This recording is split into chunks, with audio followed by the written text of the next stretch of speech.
কোথাও সারিকাকে বলতে শুনেছি যে মানে এমন চরিত্র সাধারণত খুঁজে পাওয়া যায় না মায়া প্রসঙ্গে, এবং এই চরিত্র পাওয়া মাত্রই লুফে নিয়েছি। মানে কি এমন আছে মায়ার গল্পে বা মায়ার সেই চরিত্রে সারিকার কাছ থেকে পাবে দর্শক? আমার মনে হয় এই টোটাল গল্পটাই খুব মানে সবার লাইফের কোনো না কোনো পার্টে এটার সাথে রিলেট করতে পারবে। এটা আমাদের এখানকারই প্রেক্ষাপটের একটা গল্প, এবং বাদবাকি 10টা ফ্যামিলির মতনই বা হয়তো কিছু ডিফারেন্ট টাইপের গল্প আসলেও সবাই মোটামুটি রিলেট করতে পারবে এটার সাথে।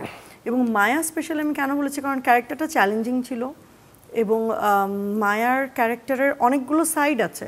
মানে সে যখন একা থাকছে, একা যখন যুদ্ধে মানে জীবন যুদ্ধে যাচ্ছে, তখন তার স্ট্রেংথ অন্যরকম। যখন তার হাজবেন্ডের সাথে সে হাউসওয়াইফ হিসেবে থাকছে, তখন তার মানে প্রতিটা সাইড আসলে তুলে ধরা হয়েছে একটা মেয়ের। সো সেই জায়গা থেকে আমার মনে হয়েছে খুব ইন্টারেস্টিং, এবং কাজটাতে আমরা আসলে সবাই অনেক ডেডিকেশন দিয়েছি, অনেক পরিশ্রম করেছি। কোনো এক সাক্ষাৎকারে, পত্রিকার সাক্ষাৎকারে সম্ভবত ইমনও বলেছেন যে মানে এই মায়ার গল্পে রায়হান রাফি অন্য রকমভাবে ভেঙেছে। মানে এর আগে কি কোনো পরিচালক ইমনকে ভাঙতে পারেনি, নাকি ইমন ভাঙতে দেয়নি নিজেকে? প্রত্যেকটা আর্টিস্ট নিজেকে ভাঙতে দিতে চায় আসলে, প্রত্যেকটা আর্টিস্ট। ওকে, কিন্তু ডিপেন্ড করে যে ওই গল্পের উপর, ডিপেন্ড করে পরিচালকের উপর। যে আমি রায়হান রাফির কাছ থেকে যেটা পেয়েছি, এটা আমার মানে স্বীকার করতে আমি বাধ্য যে একজন ডিরেক্টর তো ওনার কাজ হচ্ছে একটা ভালো গল্প রেডি করা আগে, তারপরে উনি ওনার গল্প অনুযায়ী হয়তো আর্টিস্ট সিলেকশন করে। তো উনি হয়তো ওই গল্পের দেখেই আমাদেরকে সিলেকশন করেছে বা একটা চ্যালেঞ্জ কাজ করেছে তার মধ্যে। কিন্তু একটা লুক যে একটা ইম্পর্টেন্ট, কত আমরা যেটা বলিউডে দেখি যে একটা আর্টিস্টের লুক কতটা ইন্টারেস্টিংভাবে তৈরি করলে সেটা দর্শকের কাছে পৌঁছাতে পারে, সেটা নিয়ে রায়হান রাফি কাজ করেছে।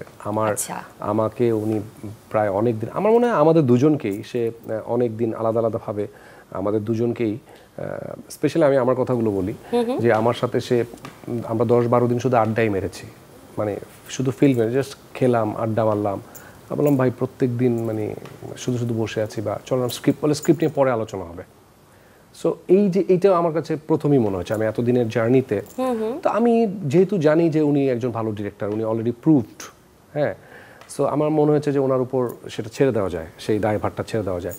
তারপর আস্তে আস্তে যখন আমরা স্ক্রিপ্টে ঢুকলাম বা আমার ক্যারেক্টার লুকস যখন নিয়ে প্ল্যানিং চলছিল, অনেক দিন লুক সেট করার পর বললো যে না, আমি এখন আসলে ইমনকেই পাচ্ছি, মানে আমি এমন একজন ইমনকে চাই যেটা মানুষ আগে কখনো দেখেনি।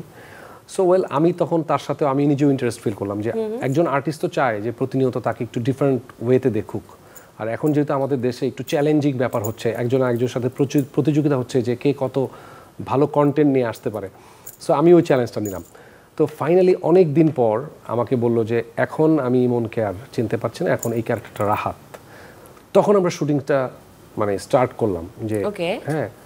আমি একটু ছোট করে বলতে চাই, সরি, সেটা হচ্ছে যে যখন আমাকে বললে তুমি বললে যে কেন এই মায়া চরিত্রটা আমি আসলে লুফে নিলাম, এটার পেছনে আরেকটা বড় ফ্যাক্টর হচ্ছে রায়হান রাফি।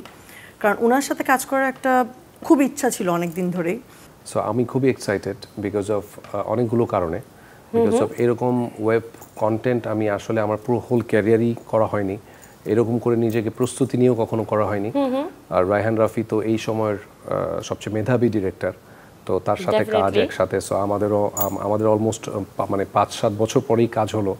সো ওইটাও একটা মানুষ ওই সেই বাংলা লিঙ্ক বা অন্য বিষয়গুলোও খুঁজে ফিরবে ডেফিনেটলি।